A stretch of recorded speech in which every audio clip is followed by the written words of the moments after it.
So having done with the ratio part, now we'll continue with proportion. What do you mean by proportion? ठीक है, what do we mean by proportion? जैसे देखो, if I write half and if I write 3/6, ये दोनों का value same है ना? Aren't they equal? Yes, they are. They are equal. If I reduce 3/6 into simplest term, I am going to get 1/2 only. See? तो हम लोग क्या बोल सकते हैं? हम लोग लिख सकते हैं हाफ इज इक्वल्स टू 3/6. लिख सकते हैं ना? अब देखो, अगर हम लोग रेशियो लिखने जाएं तो बेसिकली हाफ को क्या लिखते हैं? 1:2. और 3/6 को क्या लिखेंगे? 3:6. ये बोल सकते हैं. ये इक्वालिटी को ही हम लोग प्रोपोर्शन साइन से रिप्लेस कर देते हैं. This is basically proportion. Means comparison of two ratios या equality of two ratios is basically proportion. When we equate two ratios तो हम लोग को एक प्रोपोर्शन मिलता है. We say that this ratios are in proportion. ठीक है, तो इसका मीनिंग ये होता है. अगर तुम कभी प्रोपोर्शन लिखा हुआ देखोगे, मीन्स अगर ऐसे लिखा हुआ है A:B, ये डबल लिखा जाता है C:D, या A:B is in proportion to C:D, ऐसे पढ़ते हैं. तो इसका मीनिंग क्या है? इसका मीनिंग है कि A/B is equivalent to C/D. और क्या बोल सकते हैं हम लोग? देखो, क्रॉस मल्टीप्लाई कर लो कि A into D is equal to B into C. ठीक है.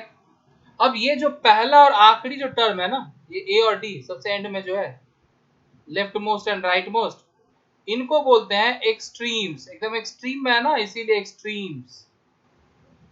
ठीक है. और ये दो ठो जो है B और C जो बीच में है, इसको बोलते हैं मीन्स. ठीक है.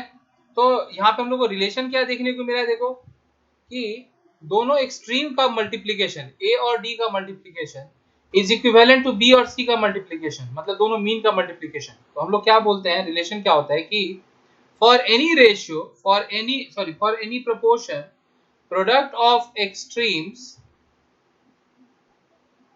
is equivalent to the product of means.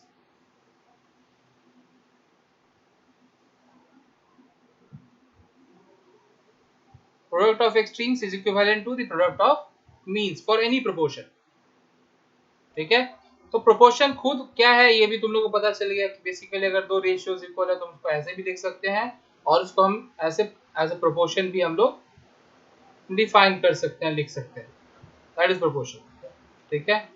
और प्रोपोर्शन में रिलेशन क्या देखने को मिलता है कि अगर कोई भी नंबर्स प्रोपोर्शन में है तो इसका मतलब हो गया कि there product of extremes must be equivalent to the product of means. जैसे अगर पूछ रहा है तुमसे, सपोज कोई पूछ रहा है कि check whether 1, 2, 3 and 4 are in proportion or not.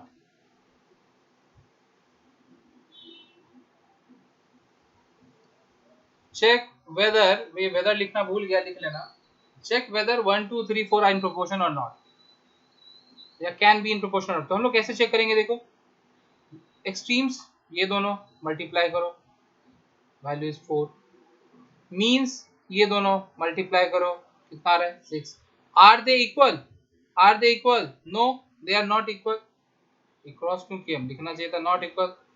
These two values are not equal, so they cannot be in proportion. 1, 2, 3, 4 is not in proportion. I cannot write this. We cannot write this. 1:2, 2:2, 3:4. ऐसे 2:2 मैं बोल रहा हूँ, 2:2 पढ़ते नहीं यार. We cannot say this. This is wrong. This is not valid. This is false. ठीक है, we cannot write it. Mathematically incorrect. ठीक है. तो ये पहले मीनिंग समझ लो प्रोपोर्शन का अच्छे से, और ये कंडीशन ध्यान में रखो. ठीक है. Now suppose we have question like this. We can give question. Find x if this. तो कैसे सॉल्व करें? कुछ नहीं भाई, प्रोपोर्शन का जो मीनिंग पता है उसी को यूज करना है। कैन वी से 10/35 is equals to x/42. So 10 times 42 will be equals to 35 times x. तो x का वैल्यू क्या हो जाएगा 10 times 42 divided by 35. 7 5s are 35, 7 6 are 42, 5 2s are 10, मतलब 12. वही concept product of means is equals to product of extremes, उसी concept से इसको सॉल्व करेंगे। ठीक है। Now see, we have something called fourth proportional,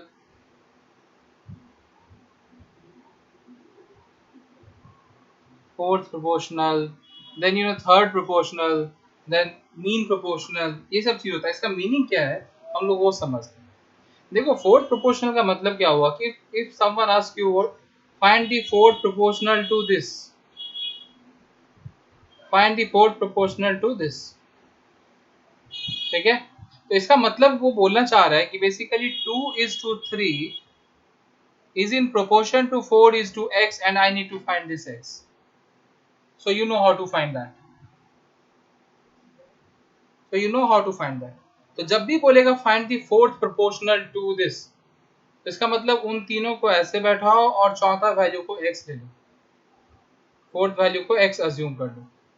ठीक है। तो यहाँ पे देखो x का वैल्यू क्या हो जाएगा 3 multiplied to 4 divided by 2 means 6. So the fourth proportional to 2, 3, 4 will be 6. ठीक है। तो बस ये सब का मीनिंग खाली समझ लेना है कि कैसे ये प्रोपोर्शन को कैसे बैठाएंगे कि इवैल्यूएट कर पाएंगे। नेक्स्ट है देखो, नेक्स्ट है third proportional.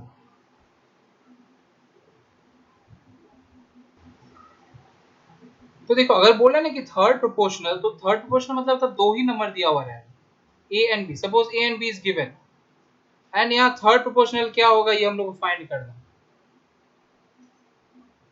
So again let us take this value as x, ठीक है, लेट इट बी x। तो फिर हम लोग इसको प्रोपोर्शन में कैसे लिखेंगे वो समझ लो। क्या लिखेंगे, जब भी थर्ड प्रोपोर्शनल बोला है तो लिखेंगे कि a is to b is in proportion to b is to x. This second one will be repeated twice, or you can say first by second is equals to second by third, ऐसे भी लिख सकते हो।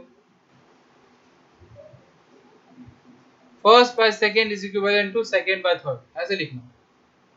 ठीक है, मतलब कि a by b is equal to b by c, ऐसे लिखते हैं। अगर if a b and c are in proportion then we write this, if लिख दे रहे हैं if a b and c are in proportion,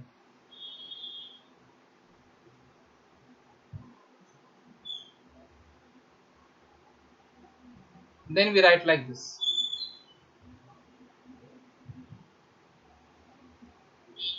ठीक है,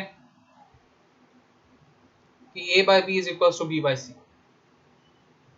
और ऐसे लिख बोल सकते हो first by second is equivalent to second by third. तो इस तरीके से थर्ड प्रोपोर्शन निकालेंगे। Now next is finding mean proportion।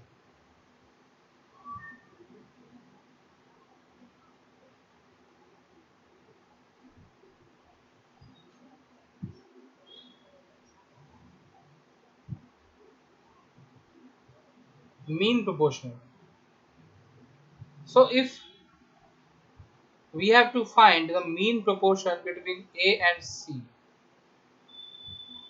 या a and b, तो मीन मतलब हो गया कि बीच वाला गायब है अब की बार। ठीक है, बीच वाला गायब है। तो हम लोग इसको क्या लिखेंगे, देखो let mean proportional be x। तो इक्वेशन कैसे बैठाएंगे, a is to x is in proportion to x is to b, मतलब मीन वाले का square is equal to product of first and the second, मतलब थर्ड विच इज गिवन, ऐसे। तो जो दो नंबर दिया रहेगा उन दोनों का प्रोडक्ट करेंगे और उसका स्क्वायर रूट कर देंगे तो मीन प्रोपोर्शन मिल जाएगा. So suppose if I ask you mean proportion to say 2 and 8, it will be their product square root of their product means 4.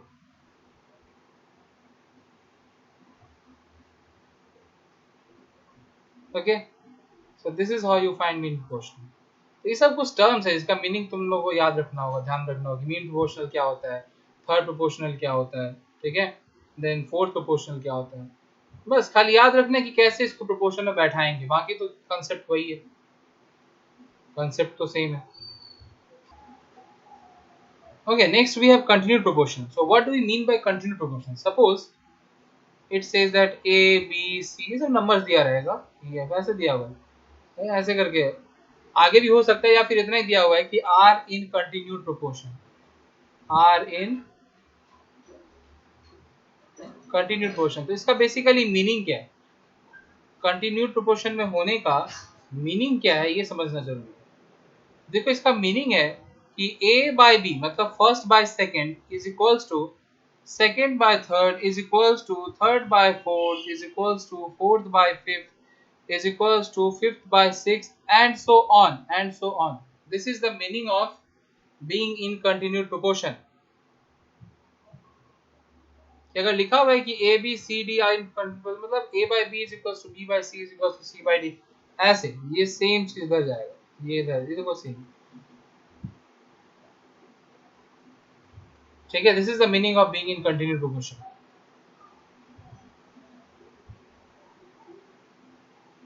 Let us solve one question related to this so that you will know it.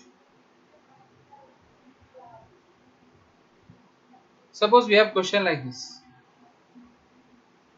if A 12, 16 and B are in continued proportion,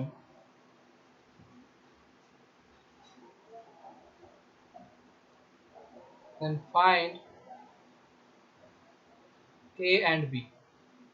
So we have to find A and B. There are two variables, and it is the information which is given is that A, B, C, D मतलब ऐसे करके chart हो are in continued proportion. देखो how we'll solve it.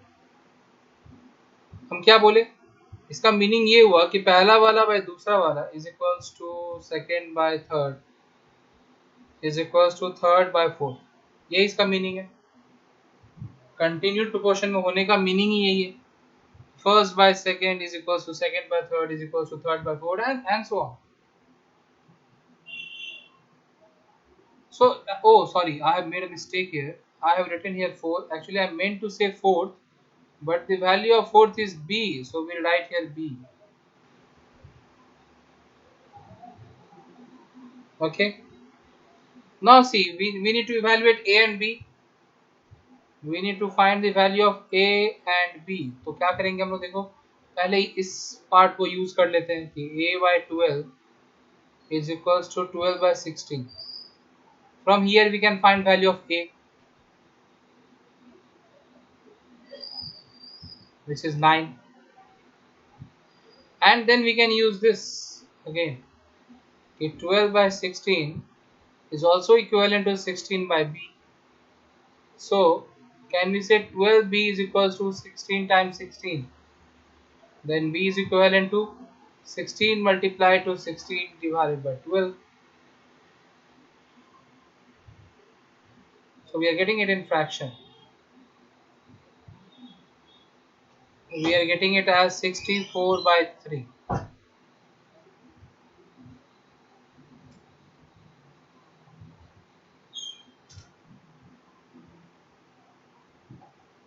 Okay, so we are getting it as 64 by 3. So this is the value of B and A.